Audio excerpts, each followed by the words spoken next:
Ya, mungkin saya diskusi sama Pak Ya, Rivo, Pak. ya. Eh, Tiang panjang 2020 atau bore pile, kalau bore pile dia bulat ya, karena dia square pile 20 kali 20, Ya. itu apakah memungkinkan untuk 51 ton? Sedangkan itu direkomendasi secara formal di data sendiri itu.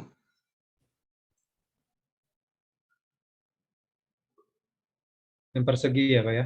Jadi Iya, 52 ton. ah, 51 ton untuk 2020. Yang paling kecilnya 51 ton di situ. Iya, paling kecil. Apakah itu masuk akal atau tidak, Pak?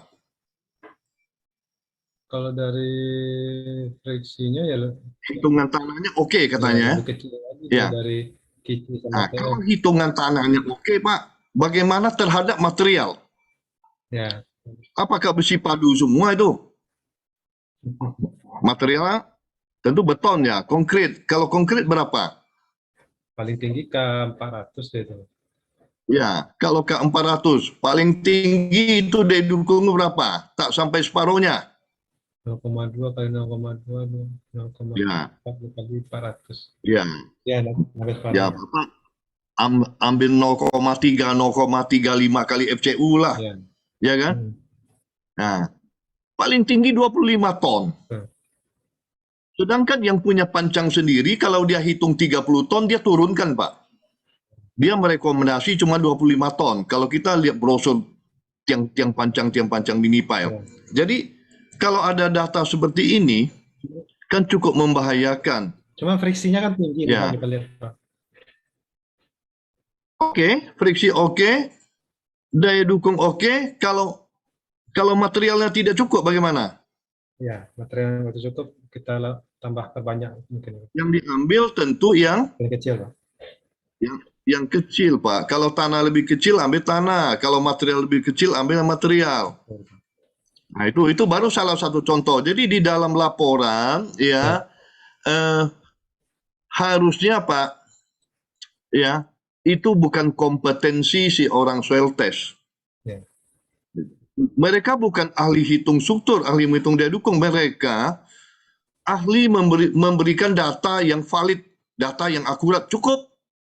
Ya, jadi jangan masuk menganalisis, ya, bahaya dan sekali.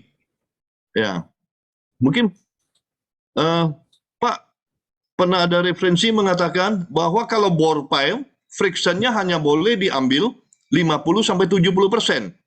ya betul. End bearingnya 100%. Ya, ya, Ya, kenapa? Karena tipe pondasi tiang, ya, ada yang large displacement pile, itu ya, tiang pancang dengan pemindahan tanah yang besar. Itu contohnya tiang pancang, begitu dipancang, yang tempat tiang pancang semulanya ada tanah, dia berpindah, itu friksinya besar, Pak.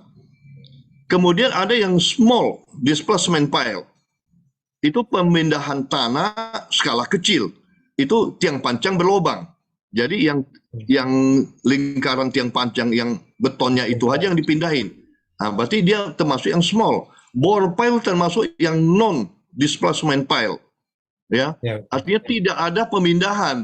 Tidak ada pemindahan, itu friksinya kecil. Ya, Karena di bor baru dicor, bukan dipaksa tiang itu di tanah, bukan di desa ke samping, sehingga friksinya bisa bekerja dengan baik. Maka itu ada beberapa referensi hanya menyarankan friksi untuk bore pile itu 50-70% bisa diambil. betul Pak. Ya, jadi itu eh, artinya hal-hal seperti itulah wajib saya sampaikan supaya ya mungkin Bapak sudah tahu ya, kadang-kadang ahli struktur ini kalau kerjaan banyak kan bisa cepat, Pak. Cepat kelupaan gitu, Ya, gitu. ya, Nah, itu. Nah, jadi itu mesti dipantau hal seperti itu. Ya, betul betul. walaupun Pak kita sebagai orang profesional Ya, selalu dianggap oleh pihak Bohir dan lain-lainnya ini, wah ini terlampau teoritis lah, mempersulit aja gitu kan. ya, betul Ya, betul. tapi memang tugas kita itu Apa adanya ya. membaca aturan-aturan menggunakan referensi yang ada, kan aturannya itu.